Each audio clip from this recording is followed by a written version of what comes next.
7 o'clock on my None of computer. them have green on. 7:01. Good evening and welcome to the Tuesday, March 17th meeting of the Planning Board. I'd like to call the meeting to order with the Pledge of Allegiance.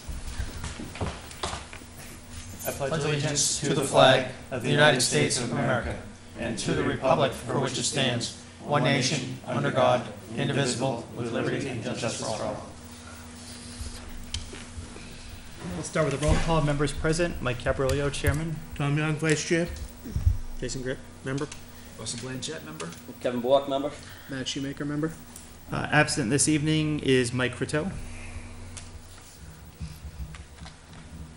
And I'd like to start the evening with public input. If any members of the public would like to make any comments. No? Okay, we close public input. The first item on the agenda this evening is to recommend to the Selectmen reappointment of Tom Young for another 3-year term. So if someone, I'm assuming you'll stay on for another term? Yeah. No, you are staying on. If I can have a motion, please. I'll make the motion. Have a second? Second. Any discussion? All those in favor say aye. Aye. Opposed? Abstained? Carries 2, 4, 5, 0, 1. Thank you very much. Next on the agenda is the town meeting election results. And I'd like to thank the town of Litchfield for supporting the 3 warrant articles we had this year, specifically and most importantly for multifamily. So glad the word got out, and obviously I think it's good for the town, protects the town to have this in play. So if there are any comments from the board regarding the election results or anything they've heard I just since think then? overall as a town, I think everything went Yeah, pretty that well. went smooth. Any specific comments? Joan? No? Okay. Well, I had said that everything passed except 2, and I missed the paving of Old Town Hall parking lot did not pass. Okay. Everything else passed, except for the 2 I mentioned. Okay. Well, thank you again for supporting us with those endeavors. Next item on the agenda is bylaw review and planning board basics. All right. Because who doesn't like a PowerPoint presentation, right? That's a good way to start the night. Question is that technology gonna work? It was working. There we go. There we go. Wow.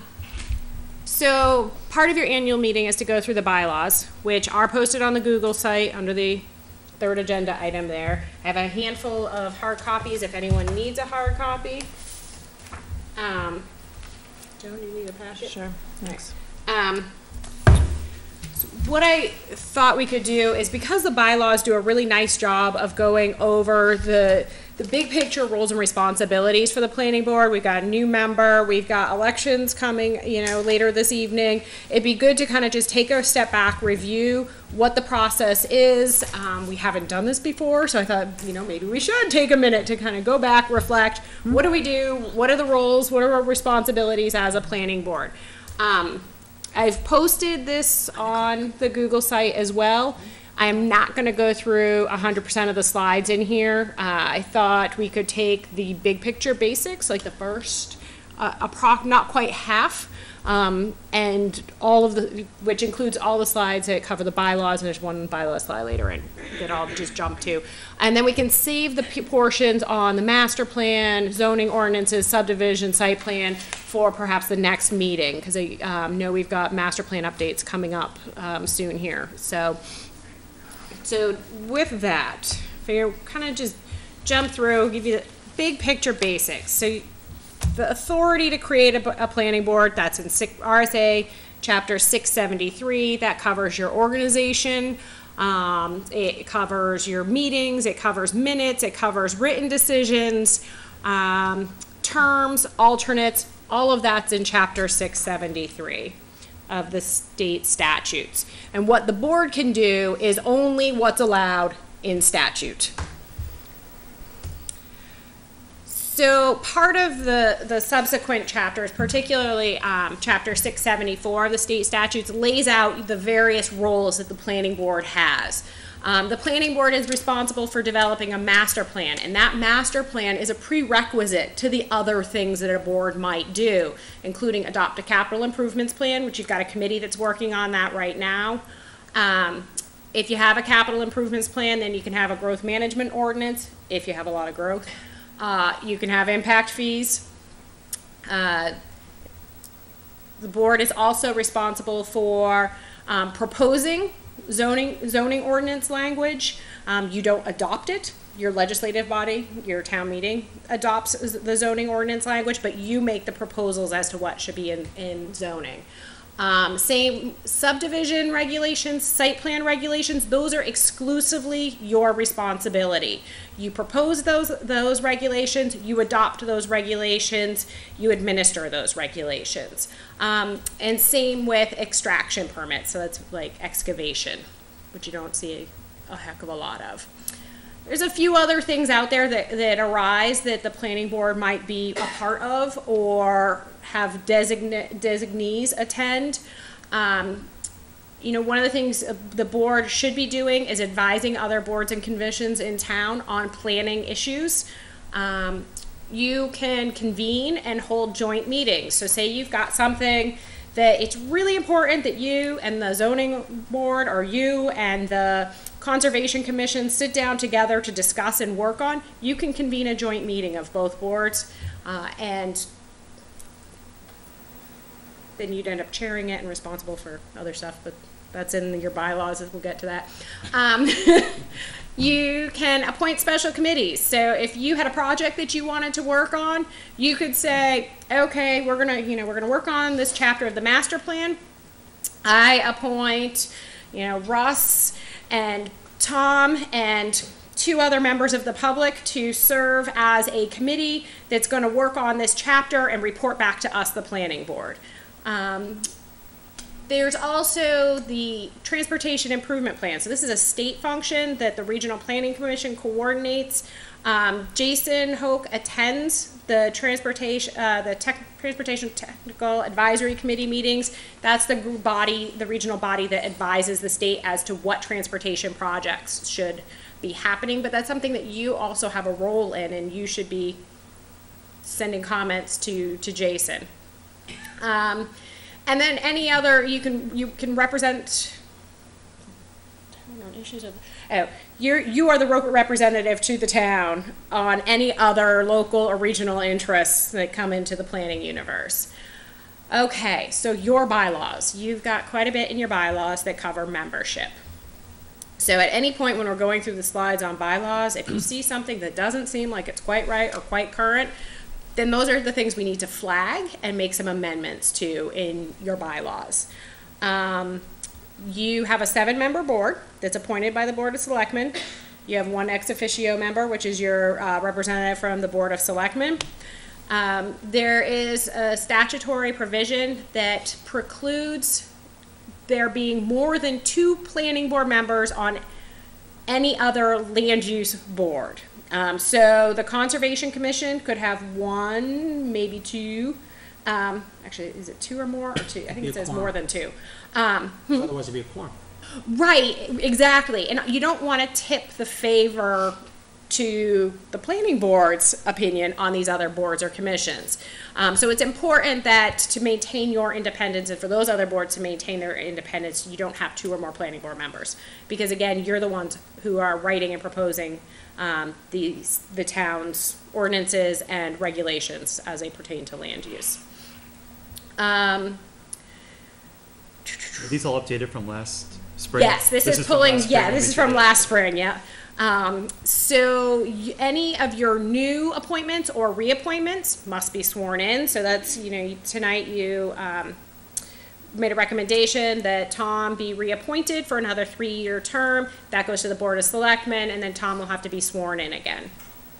The town clerk confirms that and keeps track of the appointment and expiration date. An obvious one, you have to live in Litchfield to be on the board. There is an expectation in your bylaws that you attend as many of the meetings as you possibly can. That you participate in the decision-making process and vote on a regular basis, and you can and you are stuck with your position until you are reappointed or replaced. So if your term expires, you still hold your seat until you've been reappointed or replaced. So you can't escape. No, I'm just kidding. And that's a statutory provision as well. So alternates. Do we have any alternates now? No. Okay. So if you get some alternates, Which would be nice. If anybody's Which would be listening. nice. if anybody's listening, exactly, but per your bylaws can have 3 alternates. Statute allows, though, up to 5. I understand 3 makes sense, though, because if you had 5 alternates and suddenly you had to appoint all 5 alternates to serve, you now would have your alternates serving as a quorum of the board. So 3 makes sense, and then you never have a quorum that's comprised exclusively of alternates. So your alternates can serve in the place of an absent or disqualified regular member. So you're all regular members. If you can't make it for the evening, an alternate can step in and fill your seat for you. It's like the substitute teacher of planning boards. And cover so that the board can continue to operate in usual business and have a quorum at the meeting. Terms and appointment is done the exact same way for alternates as regular members. And again, you continue to serve as an alternate until you've either been reappointed or replaced. Now, a lot of times there's some confusion over what the role of an alternate is, and per statute and your bylaws, alternates are highly encouraged to attend all meetings and to be ready to serve and and take that seat of a regular member at any time. Alternates do not have to sit in the audience. They can sit at the table during a meeting, even if they're just serving as an alternate that night and not appointed to fill a vacant seat.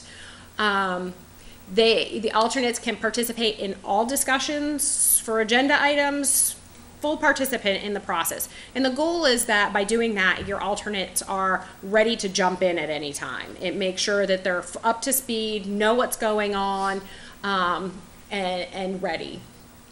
The only limitation is an alternate cannot vote or deliberate. So what happens is after you make a motion and second it, you go into that discussion period where you deliberate. The alternate cannot participate in that deliberation because that's part of the voting process. The only time an alternate can vote and deliberate is if they're, again, have been appointed and asked to fill a vacant seat for that particular meeting. So officers, this is what you're going to get to later this evening. The officers are elected by a majority vote at your annual meeting tonight. You can use a paper ballot if requested by a majority of those members, of the planning board members present. Officers serve a 1-year term in that position. But you have no term limits. You can keep serving over and over as that same position. Basic roles and responsibilities: your chair presides over your meetings, can appoint committees and sign documents. Your vice chair is there in the absence of a chair. And the clerk doesn't really actually have much to do because you have staff. Do that. But technically, the clerk is responsible for maintaining minutes, agendas, and recording attendance. But again, you're allowed to have staff, and so frequently you have staff to assist with those tasks. So, one of the things I mentioned is you may have a board member that's absent or may need to disqualify themselves. And disqualification is when you say, I've got a conflict of interest, you're voting on something, and I can't do so in an impartial manner. No one can demand that somebody else disqualify themselves. Only the board member themselves can say, I'm going to disqualify myself or recuse myself. If you do feel that you need to disqualify yourself, though, you should tell the chair immediately before the discussion or deliberations have started. That allows an alternate to be seated and an alternate to serve for the full conversation. Also, if you start and then go, oh, I should have disqualified myself, you can put that decision of the board into kind of a nebulous state, which could be subject to challenge, which you don't want to do. So if you disqualify yourself, you can sit in the audience as a member of the public, but you can't sit at the table, and that's in your bylaws. You absolutely need to disqualify yourself if you've got a personal or a financial interest. You know, you stand to gain from that decision. Some other suggestions of where there might be conflict. Again, you have to be the judge of it. So if you expect to gain or lose from whatever the decision is, if you're related to the applicant, sometimes you may say, that's my cousin's nephew's sister, and you go, I don't really know him, so I don't care. I'm not biased. Fine, you don't have to recuse yourself. But if you're, oh, it's my wife, you might need you to discuss with the board if there's a reason, but not necessarily exactly exclude yourself from the conversation. Exactly. If you've advised or assisted the applicant at any point, in putting together their application, you might need to say, I got to recuse myself. I helped them on this, even if it was just in a voluntary way. You've now kind of given them some help, which it's not a good plan. If you've given anybody an opinion on the matter, if you've pretty much already decided what the outcome should be, you shouldn't be participating. Think jury duty. Those things that get you excused from jury duty, same things here. Last spring we went over them pretty detailed. Yes. We actually adjusted some of them and added some, I believe. Exactly. And this list here is pulled straight from your bylaws. Yep. If the applicant or the applicant's agent is one of your employees, you probably shouldn't sit. Or if you're employed by them, you probably shouldn't sit. It's just some recommendations there. So your meetings. Your meetings, per your bylaws, your bylaws state that you will meet at a minimum monthly on the first Tuesday of the month and the third Tuesday if needed. You also built in, after a snowstorm and some panic over what to do, that you can reschedule to the second or fourth Tuesday if you know in advance that there's going to be serious and inclement weather, or you know in advance that you are not going to have a quorum. Your meetings are always open to the public, which means members of the public are welcome to come in, sit, observe, share their thoughts during the public input sessions, record the meetings. A quorum is always required. You're a seven-member board. That means a quorum is 4 persons. It's at least half. Alternates may be appointed to fill a seat. Notice for all of your meetings has to be provided in 2 public places 24 hours in advance. Public place might include the town's website. It might include the bulletin board. It might include a newspaper. It might include the library. You've got options. And you should always have minutes of your meetings. So there's a couple other types of meetings that you can call. You can call a special meeting. The chair has that privilege, but it has to be called 48 hours in advance. You have to have a quorum, and that notice must specify why you're having that special meeting. In other words, you need to have your agenda items posted. And then your annual organizational meeting, which is what is tonight, which is always the first meeting after town meeting. Okay. So, per your bylaws, you have a set structure to your meeting agendas. Your meeting, you always start with calling it to order. Any public hearings go first on the agenda, then any unfinished business or new agenda items, your minutes, other business, and then adjourn. This piece here on meeting conduct, these are just general kind of meeting etiquette items. These are not state statute. These are not your bylaws. These are just general kind of, if we're following Robert's Rules of Order, or at least a modified version of Robert's Rules of Order, or what the other version that I like, which is Riggins Rules. You have some standard etiquette that you follow during a meeting. Anyone who's speaking should always address the board. There shouldn't be cross-witness arguments or cross-examination, especially during a hearing when you have an applicant before you. This isn't a trial, so we don't need to cross-examine.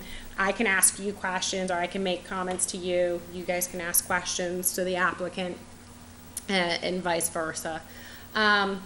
If someone in the audience raises a question, it should always be directed to the chair. The chair should reiterate that in an impartial manner and then seek out whatever input or information in response that you need. During a hearing, particularly when you have an application, you have every right to say to the applicant, how much time do you need to present your information? And then you can hold them to that. Because sometimes, you guys actually are really good. There are other meetings that I've been to where and you hear these horror stories of planning board meetings that are going on still at midnight, which is kind of crazy. Maybe they like them. Huh? Maybe they like them. Maybe they do. Maybe they don't like sleeping. I don't know, but you have the right to ask the applicant how much time they reasonably need, hold them to it. And same with public testimony. You also can set a time limit for public testimony. We don't often have a lot of people who show up to share their thoughts or comments, so there really isn't a need to set a time limit. But if ever you were to get a room full of people and you're looking at this going, oh my gosh, how are we gonna get through this? It's not only in fairness to you so that you get out on time, but it's in fairness to the people who end at the bottom of the list for getting to come up and share their thoughts with you. You want to make sure there's a time limit so that the people before they are going first are concise. Often if they go more than 3 to 5 minutes, they start repeating themselves. So in fairness to everybody that's taken the time out of their evening to show up and making sure everybody has a chance to share their view, that's why you would set a time limit. Okay. So, as I mentioned, you can call joint meetings. This can be you that requests it. An applicant may request it. If you have an applicant that has a very complex application, that it's got a lot of wetlands that the Conservation Commission needs to provide some input on, and it needs variance or special exception from the zoning board, and it needs some waivers from you and a site plan application review from you, you can call a joint meeting to kind of streamline the process and have the applicant provide one set of presentations to the town boards. It gets kind of squishy to do it, to fit everybody in a room. In the event that you do host something like that, the planning board chair shall chair the meeting. But each individual board is responsible for their own notice for the meeting, minutes, and records of decisions. Some big things. So other things that you are enabled to do in your bylaws, you're allowed to have staff, and appointments for staff are by majority vote, and the chair may sign contracts. Public relations, the chair represents the board. So any kind of communication to the public that's an official communication, that should come from the chair. So, amendments to the bylaws. I think we're getting to the end here. Any amendments to the bylaws must be read and discussed at a meeting. And then if you are ready to make those changes that night and you have a unanimous vote, you can vote to adopt those at that same meeting, but it needs to be unanimous. If you don't have 100%, then you have to hold off to another meeting, sleep on it, and then you need a 2/3 vote to amend your bylaws. The bylaws are to be filed with the town clerk so that they're available for public inspection. They should be attached to the minutes of this meeting and are effective immediately upon passage. All right, so the next few slides in here, I'm not going to go over these now, but these are great for you guys to review for future meetings so that you know what we're jumping into. And I can go through these at another night. So there's a bit on the master plan, zoning ordinance, subdivision, site plan regulations, hearing process to adopt or recommend changes to the regulations and ordinances. This is just a little tidbit on what applicants expect. Bottom line, when you have an applicant before you, they expect fairness and they expect to know what to expect, which is why you have your regulations online, which is why the bylaws get filed with the town clerk. That way, the applicant has that opportunity to have that information and know what's going on and how the meeting will run. So per your bylaws, I'm going to just do this little bit here because it's still part of the bylaws review. Applications shall be on forms that are provided by the planning board. You don't submit a full application on the required forms, Joan cannot receive it if it's not on the proper forms and hasn't been properly submitted. Per your bylaws, applications need to be received 15 days prior to a meeting, and I just want to flag that because one of the land use regulation changes you were looking at is 21 days. That gives you adequate time for completeness review, that administrative completeness review, before notice has to go in the newspaper. With 15 days, you have 1 day to do that administrative review, which doesn't really leave any wiggle room for anyone.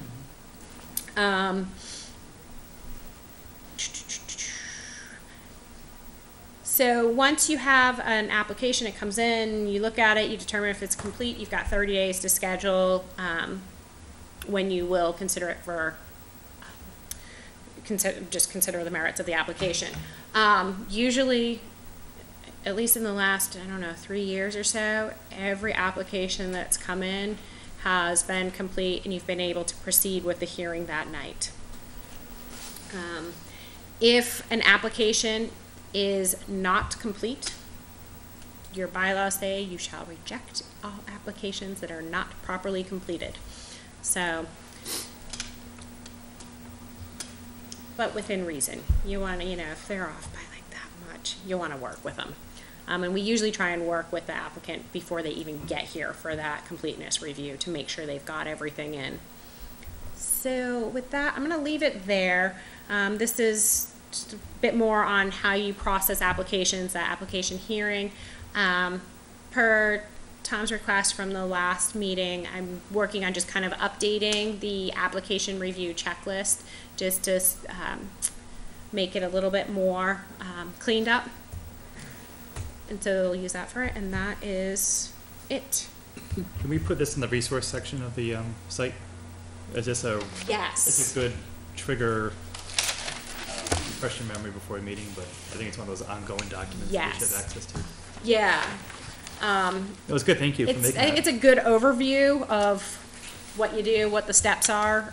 So being new, it's probably good to see. I wish I had to know it lays out everything. Yeah. So. Bylaws. Oh, you meant No, that's, yeah, this thing. specific. Yeah, the cheat PowerPoint. sheet. So. Yeah, PowerPoint. Yes. Yeah. Yeah. Thank you for doing that. That's awesome. Okay. And now, so you don't need to see the rest of my screen. The mess on my What's on your screen? desktop. It's just bubbles, but It's like, Great, thank you very much. Next on the agenda is land use regulations, subdivision, site plan, and Appendix A. And you gave us all some homework to yes. do for this evening. Yes. You want to take in the order that you have it listed here? Sure. Okay. We're starting with the subdivision regulations 200.00 definition page. Flipping my stack of paper.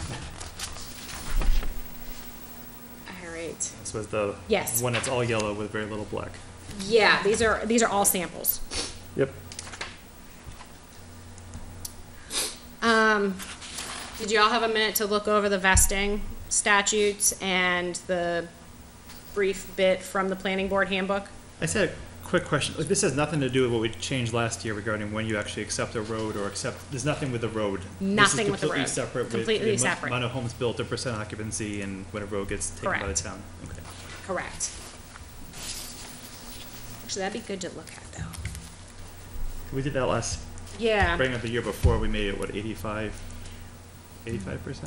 Right, and that was looking at specifically the When you accept the when road. you could move to the next step of the road bonding and road completion process. When you can put that top coat down. Which I think Yeah, has actually, worked we out just- well because there's been several roads in town that have the top coats and done are recognized and are plowed and have school buses now that weren't enough because there's still one lot left. Because one development's had an empty lot for like 8 years. And probably gonna be empty for a while, so. Right, and that's basically what changed, is you Yeah. dropped it from 100% to, 85. yeah, something like that. 85. Right. No, just looking this over, I liked Bedford and Winchester. Just in terms of how they laid it out, just my 2 cents. Okay. I felt, I don't know, Hooksett was almost, I don't want to say too detailed, I don't mean that in a bad word, but just, Bit more I don't know. restricted than we want to Yeah, approach it. overkill Yeah. to a point for a I like town Bedford's our size, approach. so. What did you say Hooksett? Yeah, it was too, like, overkill or too much. Bedford and Winchester seem to have a little bit more Oh, Hooksett streamlined on- process. It's on the first page, too. Yeah, we're talking about active and substantial development and building, First Right. definition. 200, yeah. I do like how, if you combine the two, you have the road component as well as the foundation component. Yep. I'd just like it to say, be careful on the foundation component. I think the road and the installation of all the erosion control and the subgrade and all the drainage for the road is really important, but foundations, I think it's gonna be a problem. The roadbed and the subgrade infrastructure is the important component. The foundations, that's gonna be on a speculative basis on the developer's part. It seems to make sense that if they're putting the money up to build the road, they're in for the whole thing. Right. Let's at least look at that as the active and substantial development part of their obligation. That's where most of the money is. Right. Mm-hmm. And saying that, the way Bedford words it, I think captures well a good way to approach this. Yeah. And there was one that said, I forget which one it is here, that said just the clearing of the land didn't qualify, and I thought that was good, too. Right. We could incorporate that into, Yeah. that's probably a good component to add to it. Do you remember which one that was in, think Joe? It was the was. last line of one of them.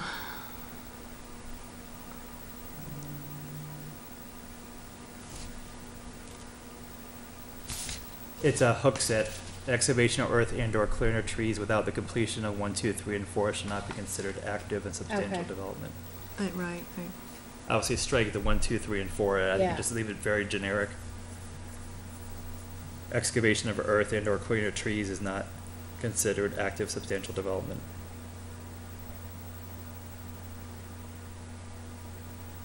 How about the sentence after that? Plans and phases must adhere to the definition of the phase currently being developed. Is that something we ever we haven't had a phased project in a while. I mean, Hamlet Circle Only is 2 on phases, really but large ones get into Yeah. phasing, which is not to say that you wouldn't see that sometime in the future. is that a good thing to keep in there though, from when It you've had doesn't, village? it doesn't hurt you, because if your It'll protect you. application is only one phase, then it's only one phase, but if you have multiple phases, then you've got it, at least, to address it. Yeah.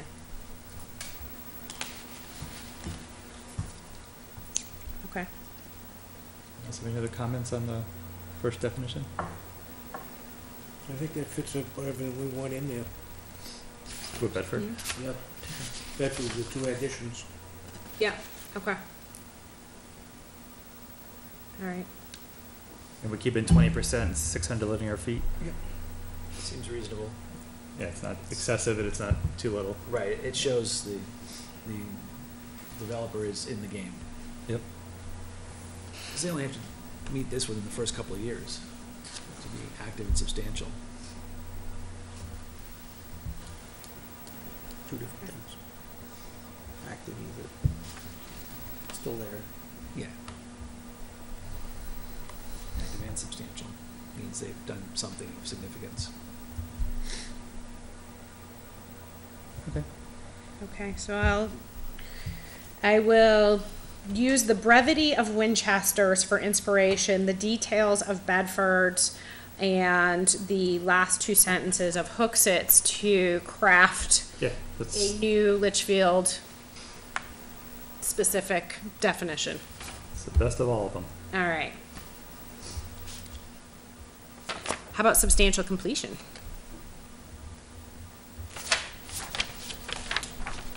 I went back to Bedford again.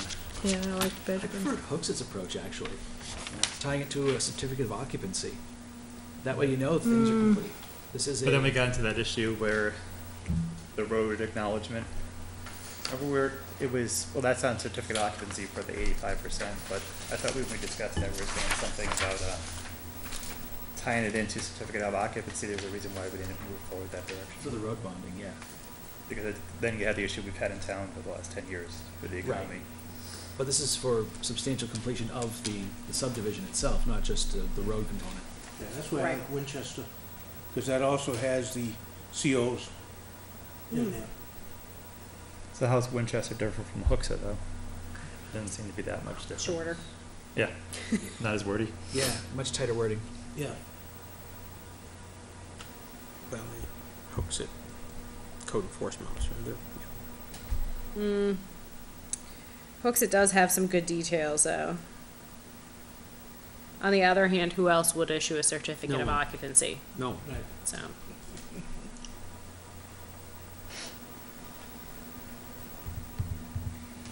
So you like Hooksett, you like Winchester for, what was the part to pull out of that? Winchester, it has Or the just the same the way it's basics, worded? but it's short and to the point. So I think as a board, we want certificate of occupancy somewhere in the definition. Yeah. I mean, the thing is, you know, let's just say somewhere, somehow, it's not the code enforcement officer issuing the COI. Then you've gotta change your definition. Right, but Winchester doesn't say the No, code that's enforcement. the point. Yeah. Yeah, so It's in other just words, a CO, period. whoever issues Yeah. it is issuing it. yeah, They're authorized to Okay. do so. right. Town of Winchester or its agent. That's vague enough to fit. Yeah.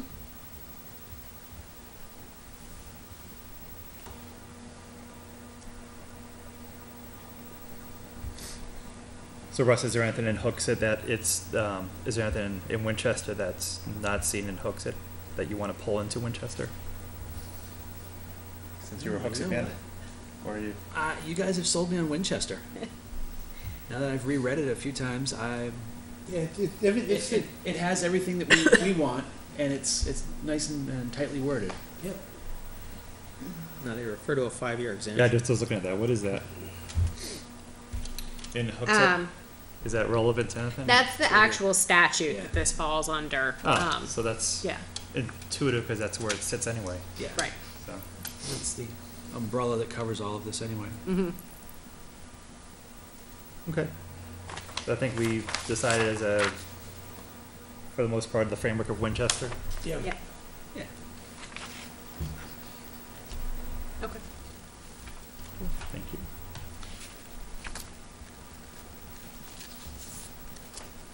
And we're also going through the other highlighted areas for this evening, or was that future work that you wanted us to? Yeah, but you can some of these we can do conceptually.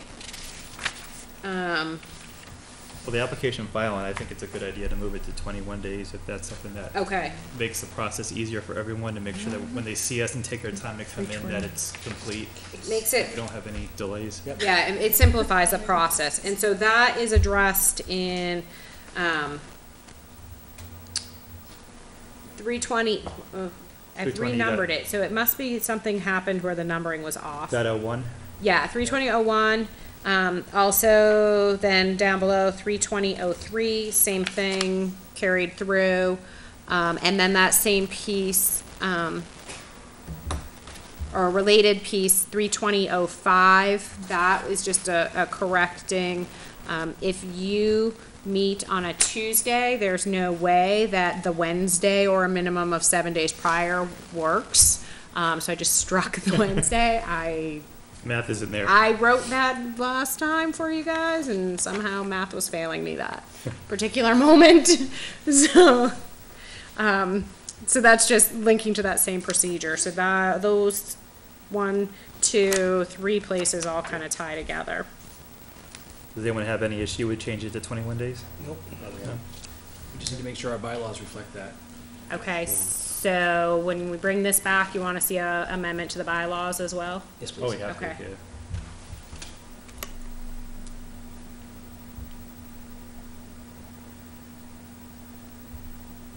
Okay.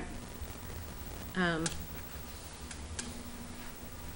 right. You highlighted waiver request form found in Appendix K. Yes, that's one of the new items that you looked at a previous meeting, so it's just adding that in here. Okay, so it's just a reference item there. So there was no item there before. Correct.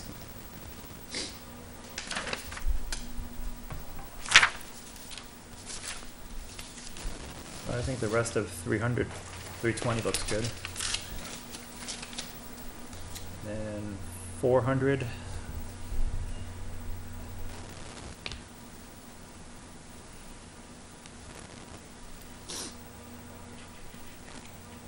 So again, we struck out the any permit required by the proposal.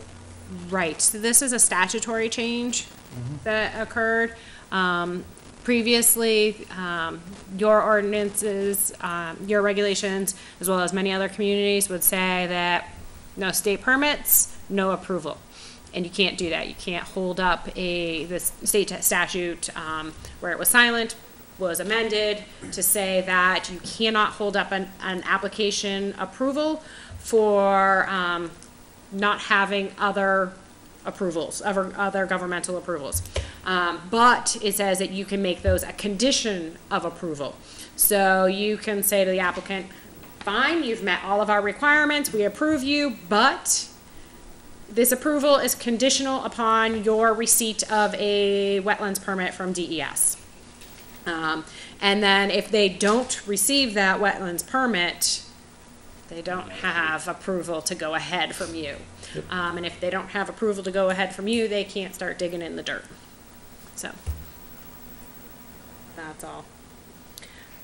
So this just kind of clarifies that, makes it more consistent with the statute.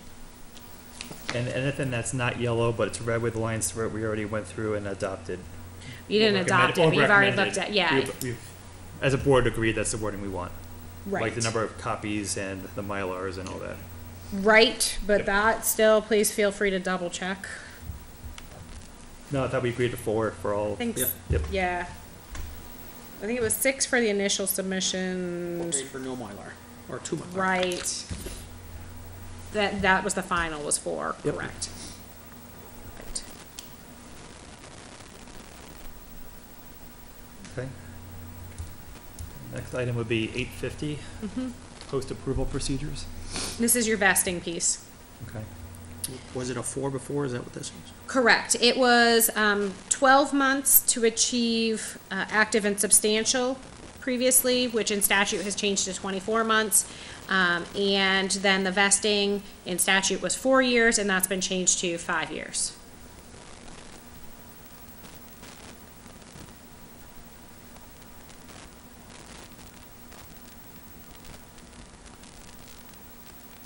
Okay. So that's mostly just clean up and tightening things up and Yeah, it's cleanup, and then there's one new sentence. really long new sentence. The one substantial completion. Yeah. That's just intended on those lines of making sure your applicants know what to expect, Mhm. giving them a little bit more information.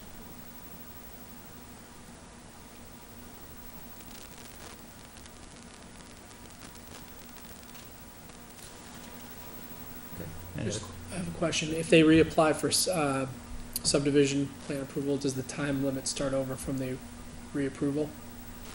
The vesting time limit? I guess it would depend. So, in terms of, Well, the last part of it just says if the plan does not achieve substantial completion within 5 years, right. the applicant may reapply for subdivision plan approval. Right. So if they don't achieve that in the specified time period, and they have to come back and reapply, essentially what that means is they really didn't do much of the work. It sat there, no work was done, or very little work was done, and so time has changed, and so the intent is that application should come back before you for review again. Chances are they're going to want to change things on their end, and it's highly possible that things may have changed on your end. And over that period of time, the community may have said, we really don't, we think that the town should be growing in this particular way. So they would have to come in and comply with the ordinances and regulations that are in effect at the time of reapplying or coming in for a new approval. So they've lost their vesting. So they've got to comply with current provisions, and then then they would start that clock all over again. For those, Yeah. for that development that's not begun. Yeah. Well, it's not done yet. Or it It's not doesn't complete. achieve their Hasn't been active and Substantial. substantial. No, I understand that, but so let's say, substantial completion is defined with, the COIs. Or COs. Instead of all COs, right. substantial completion. So if you've got a development that planned 10 houses, you built 5 of them, Right. And you don't finish it in 5 didn't years. finish it in 5 years, for whatever reason. And something changes with the way roadways are done. Do you have to rip it up and start all over?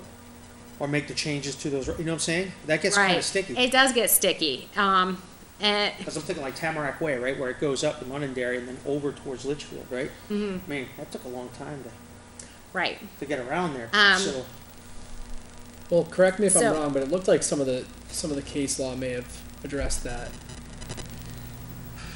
I focused on the case law specific to substantial changes.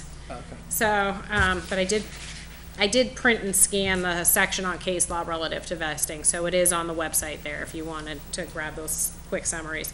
but it's an interesting dilemma. Yeah, you can, so one thing you can do is you can extend.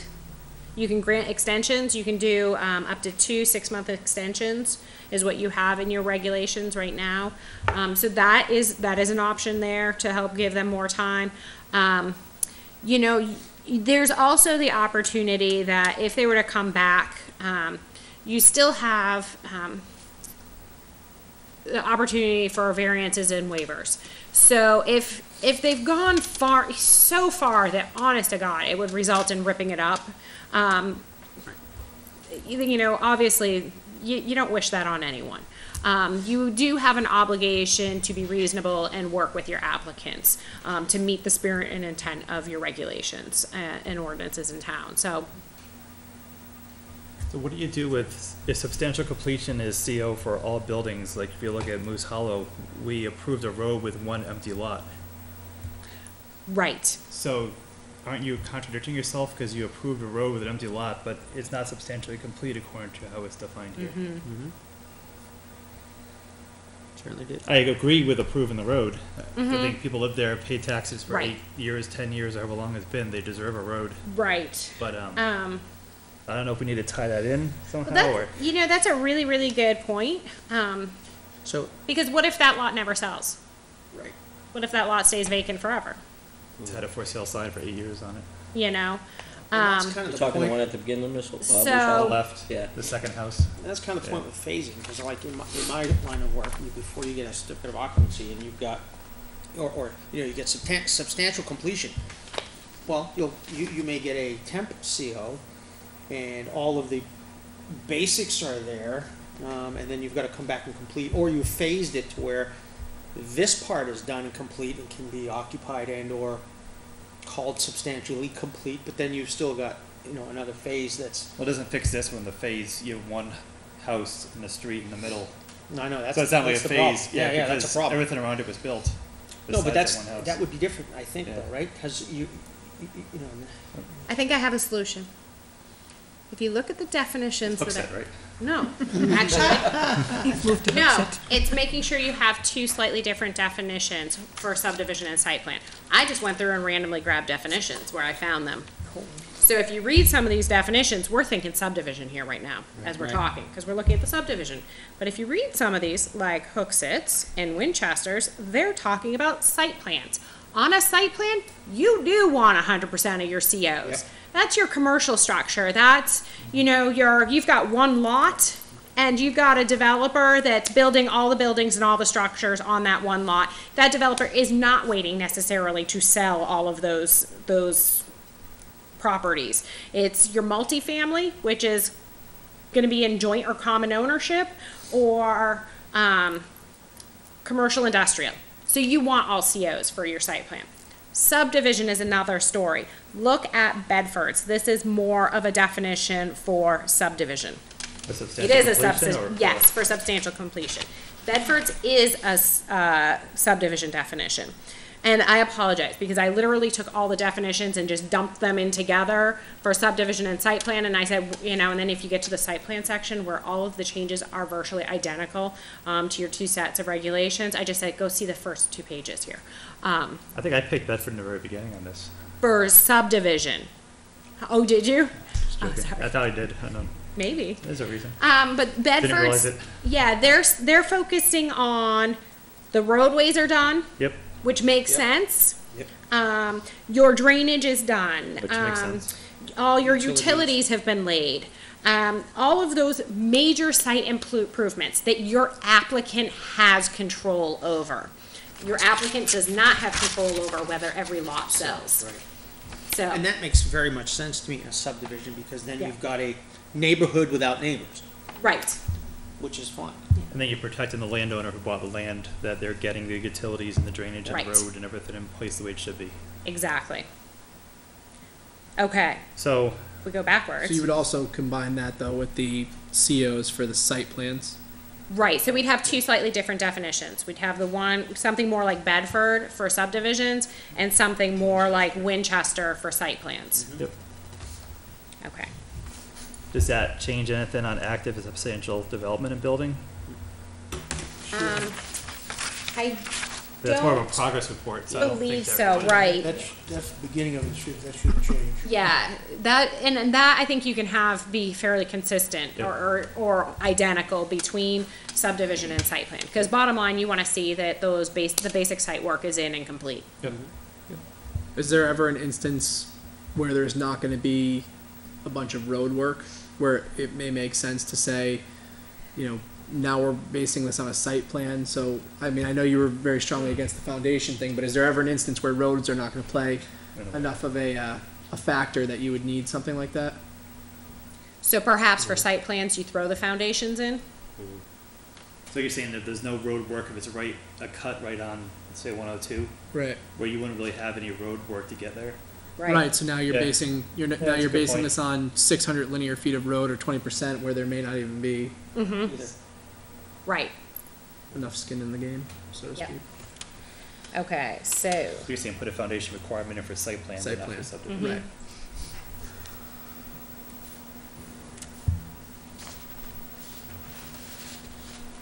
Works. okay. And hopefully I'll be able to decipher my notes. Got arrows going off in every direction. You got video. Cross that out. You got video. That's the point. All right. Alright, This all started with 850, so I think with all that referencing back to those updated definitions, we were good with 850. Okay.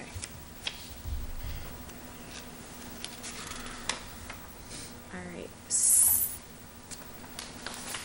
then going forward, it essentially just repeats. Yep. Again, for site plan regulations, I said this definition should be revised to match page 1 or 2. Yep. So I've got those notes. 21 days, waiver request, appendix K, Exactly. days, 21 days. 20 days, appendix K. Yep. 21 days. This 140.3, that first paragraph was kind of like superfluous and repeated from another piece. That's 140.3. So rather than have duplicative text or redundant text, just marked it as strike through. And then it's the 7 days. Yeah, with everything we wanted to streamline as much as we can, that's like the impact fees, why have two different Right. redundant documents? So, Two different redundant. well, two redundant documents. But they are different. That was funny. They are different. That was good. All right, 150.7, same thing, 4 copies of site plan. Sketch. Yeah, there's in 175.1.1, it struck the sentence on having a site plan set for registry at the Registry of Deeds, because we don't file site plans with the Registry of Deeds and it's not required. So that's just matching current practice, unless you want to change current practice, but necessary.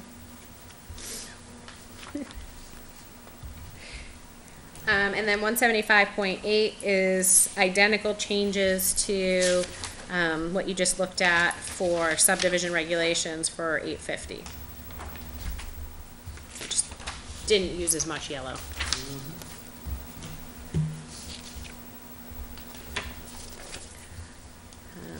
And Basically it, right? huh? That's basically it? That's basically it. The other thing you have here is a Appendix A. Thank you to Jason for having the CAD drawings done up quickly. So this is just striking those couple notes that was requiring granite curbing at intersections. And that was at the request of the town's road agent. Thank you. His concern was that they'd get ripped up by plows. And now you have them. Which they, a lot of plows this winter. Yeah, a lot of bad roads this winter. So that is the end of the land use regulations. Hearing date, what would you like for a hearing date? Well, We had a whole bunch of stuff we were bundling. yeah, so you have, well, we probably need one more meeting so that they can look at the definitions. Okay. Wake up. Hello.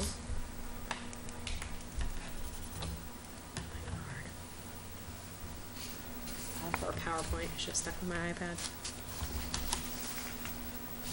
Okay, there is this, which covers subdivision, site plan regulations, Appendix A. There were the amendments to Appendix I, which is the conditional use permit application, just making it a little bit more fill in the blankish with some more prompts. And Appendix K, which is a waiver request form, which was new. So those were 5 documents that had different housekeeping amendments, or in the case of Appendix K, was a new item. Yep. So I think the goal was to bundle all of those together for one hearing. Okay. So if we made, I don't know, do one more regular meeting so that you can look at the definitions, just so you can proof the definitions if they're good at that time, or we can even craft any changes to those definitions on the fly in the next meeting. And then, so we could schedule tonight that meeting plus a hearing, if that worked. So everything else besides what we did tonight is already set to go to hearing. We already voted to put it to hearing. No, you have not voted to put it to hearing. The other items? Nope. Okay, we just put it aside for this year. Yeah, you just put them aside until you had everything done, so you could just bundle everything Okay. into one. But they don't need further review from us because we've already seen the final versions of everything. Maybe just a refresher for next meeting. Yeah, we can do, yeah, we can certainly do that. Okay. Okay. And that's the stuff that's in the work plan under resources? A lot of this? Yeah, what's in the work plan is like the original version. Everything's actually posted on the, site plan subdivision regulation updates. But we could more aptly change this to land use regulation updates because it covers site plan subdivision and your, 3 appendices. Okay.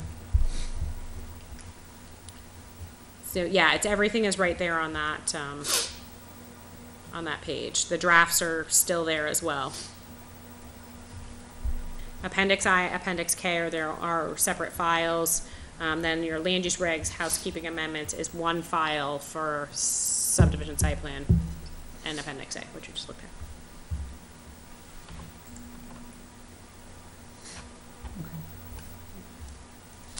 We get the time to get the adjustments to what we did tonight by next meeting, the definitions. Oh, yeah. Be easy. Is that it? That is Okay. it. Next on the agenda is the election of planning board officers for this year. Would the board approve, rather vote, voice vote or written ballot? I say voice. It's easy. Voice. So the first item would be chair. So I would take a nomination for chair. Nominate Tom Young for chairman? I'll second. Any other nominations for chair? Any discussion? Give a speech on how much you want this?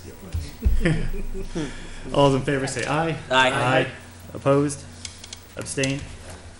Carries 5-0-1. Next item on the agenda is vice chair. I'll take a motion for vice chair. Crickets.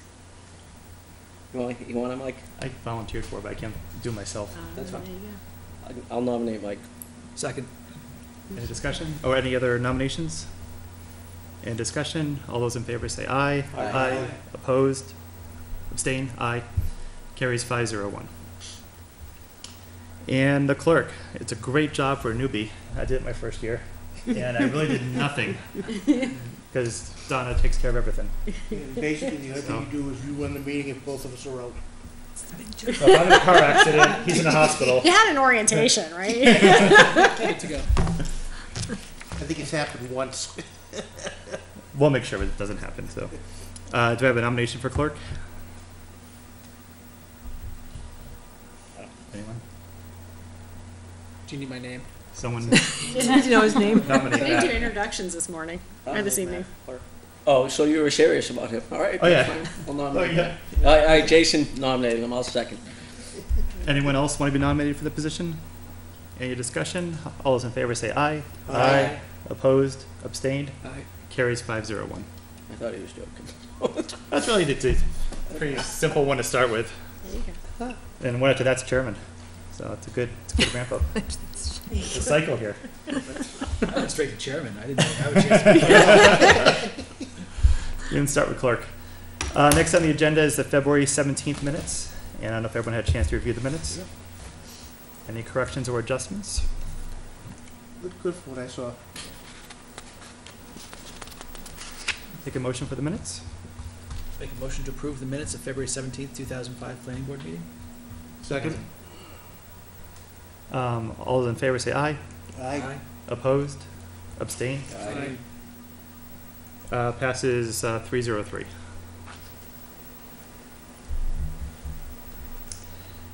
And any other business are customary. We would love to have more volunteers. So if you want to come to the planning board, we are looking for alternates to join the board. Please attend a meeting first or third Tuesday of the month. Any other business from? Just as a heads up, I've already posted homework for the next meeting. Jeez. So you can start talking and thinking about the master plan. You guys said you wanted to start working on it this Yep. spring. Believe it or not, spring is around the corner, apparently. I'm not convinced Really? yet. That's what they say. What's tomorrow's size supposed to be, 15? Yeah, right. Great. Nonetheless, I've posted a little bit up there.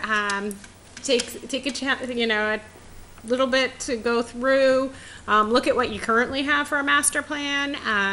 I've also posted the high-level summaries from the last few efforts that you guys have had as a board to solicit input from the community on their vision for the future. So that is all posted as well, and you've got the PowerPoint there that gives you an overview of what the master plan is, what it does.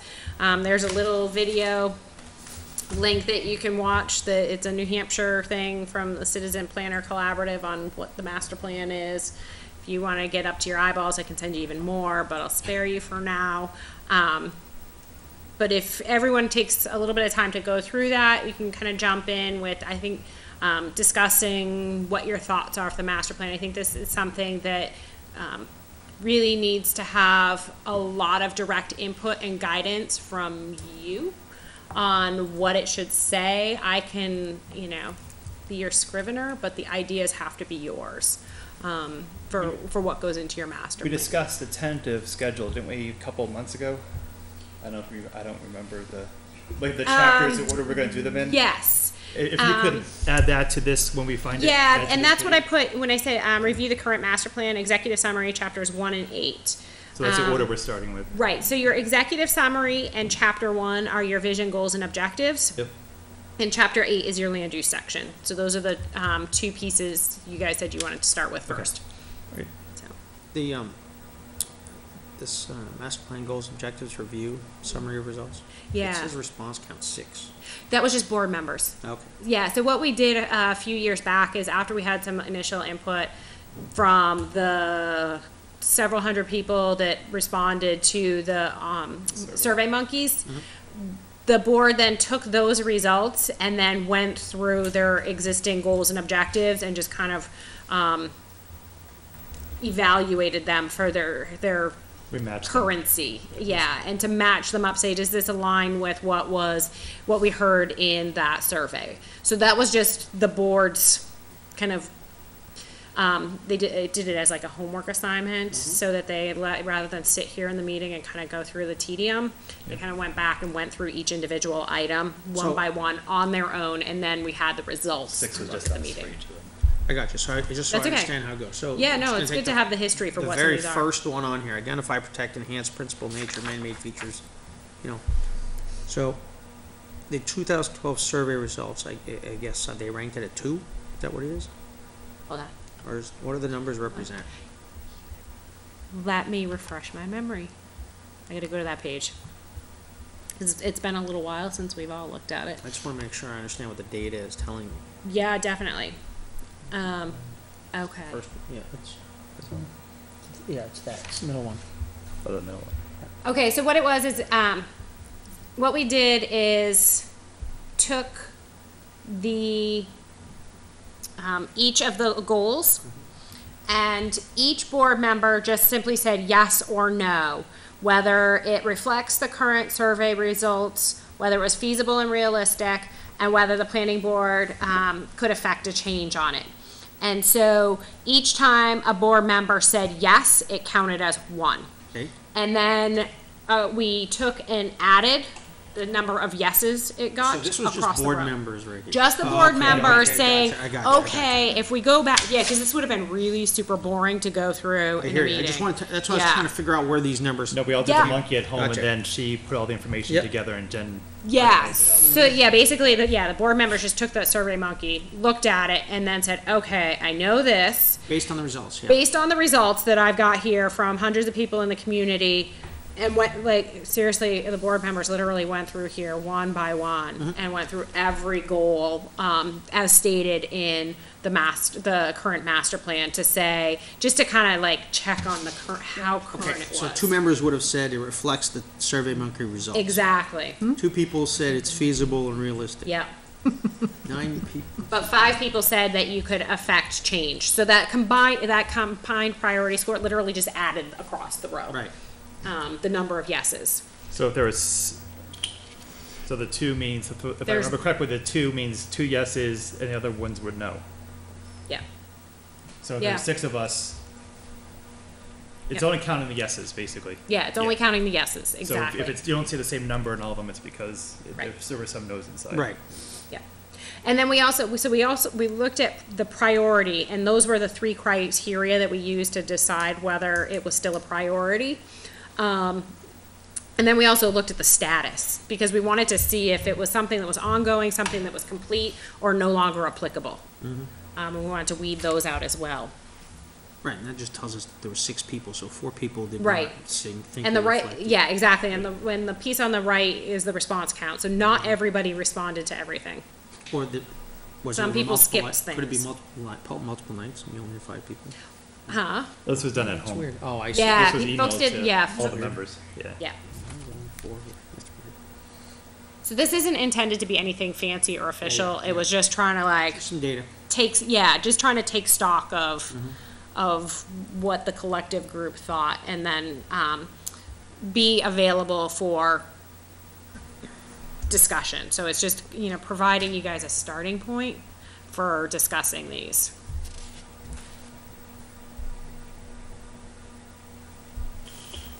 So the next step with these things would be to kind of say, well, do we want to keep it? Do we want to toss it? Or do we want to completely redo it? Or do we want to just make some minor tweaks? So you can do whatever. You can look at these goals and say, you know what? We're going to just throw them all out. Let's just start from scratch and rewrite them. That's an option. Or you can say, hey, we still have some great material here. We still have some things that we can work towards, but let's update it to better reflect where we're at. So it's just trying to provide that starting point of a conversation. So homework again, huh? Yeah, but you don't have to look at every page in here, basically, I would say, because if you're really going to focus on your vision and your land use section, you're going to want to look at the overall goals, because those are the big picture ones that go with your vision. And then you're going to want to focus on any land use ones, which I'm going to guess are the last. Land use ones are page 8.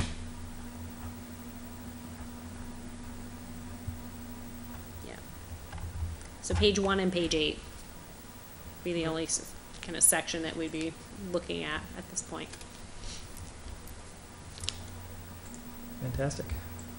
Anything else for other business? Gentlemen? Just like to make an announcement. On Monday, March 23rd, from 6 to 7:30, Kinder Morgan will be making a presentation at the high school on the gas line.